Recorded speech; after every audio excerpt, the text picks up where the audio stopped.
मंच पे आसीन सभी श्रेष्ठ जनों को मैं सादर प्रणाम करता हूं और साथ ही साथ इस हॉल में उपस्थित सभी सम्मानित जन और भारत के भविष्य यानी हमारे युवा साथी, आप सभी लोगों को भी सादर प्रणाम। आप एकदम आराम से बैठ सकते हैं, रिलैक्स होके। मैं आपको पढ़ाने नहीं आया हूं, ना ही मैं कोई क्लास लेने आया हूं।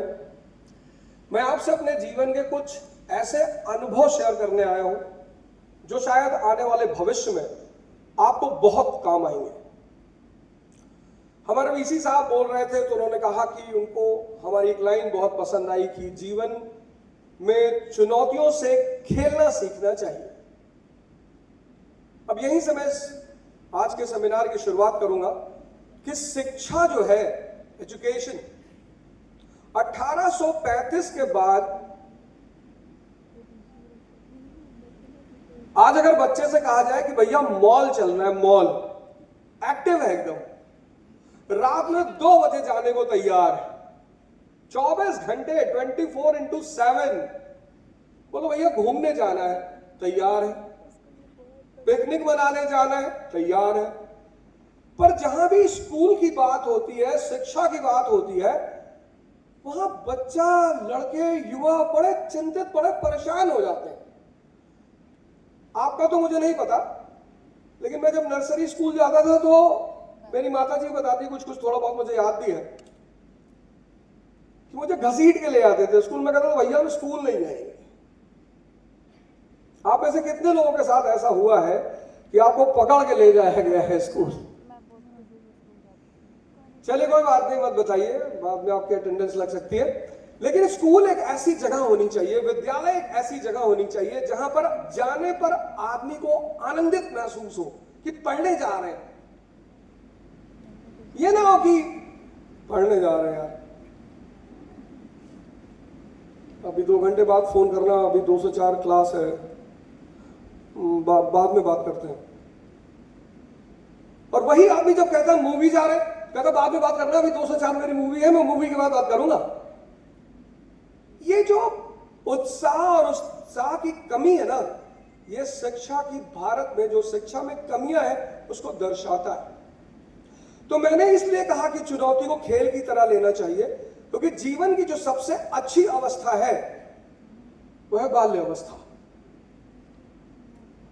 अब भगवान कृष्ण जैसा जीवन हो तो बालकाल में ही चुनौती मिलनी शुरू हो जाती है कि जन्म ही हुआ हो जेल में, वो एक अलग जीवन है, बड़ा अपवादपूर्ण जीवन है। लेकिन आमतौर पर लोगों की जो बाल्यावस्था है वो बड़ी अच्छी अवस्था होती है, क्योंकि वहां पे कोई तनाव नहीं है, कोई चुनौती नहीं है, कोई चिंता नहीं है, कुछ भी नहीं है। लेकिन जिस दिन आप स्कूल से बाहर निकलते हो, कॉलेज पहुंचते हो, यूनिवर्सिटी पहुंचते हो, बस वहीं से आपके जीवन में महाभारत की शुरुआत हो जाती है। बड़ा प्यारा शब्द है इस देश की संस्कृति में, महाभारत। जैसे ही हम महाभारत कहते हैं तो सामान्य तौर पर लोगों को लगता है कि कृष्ण और अर्जुन वाला महाभारत। तुरंत आदमी के दिमाग में एक बात क्लिक करती है कि कृष्ण और अर्जुन वाला महाभारत। हम सबके जीवन में 20 वर्ष के पश्चात महाभारत की शुरुआत हो जाती है। महाभारत यानी चुनौतियां। दुख एक अलग चीज है। किसी के प्रिय की मृत्यु हो गई है, वो चुनौती नहीं है, वो दुख है। और दुख में सिर्फ और सिर्फ संवेदना व्यक्त की जा सकती है, या उसके घर जाके मौन होकर 10 मिनट बैठा जा सकता है, बस। आप किसी का दुख दूर नहीं कर सकते, लेकिन चुनौती। और भारतीय संस्कृति के अनुसार जब हर व्यक्ति के जीवन में चुनौती है, तो जिस व्यक्ति को भी कृष्ण मिल जाएंगे,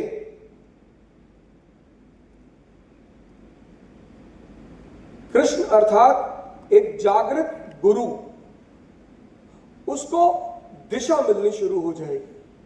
और जीवन में सबसे महत्वपूर्ण चीज है दिशा।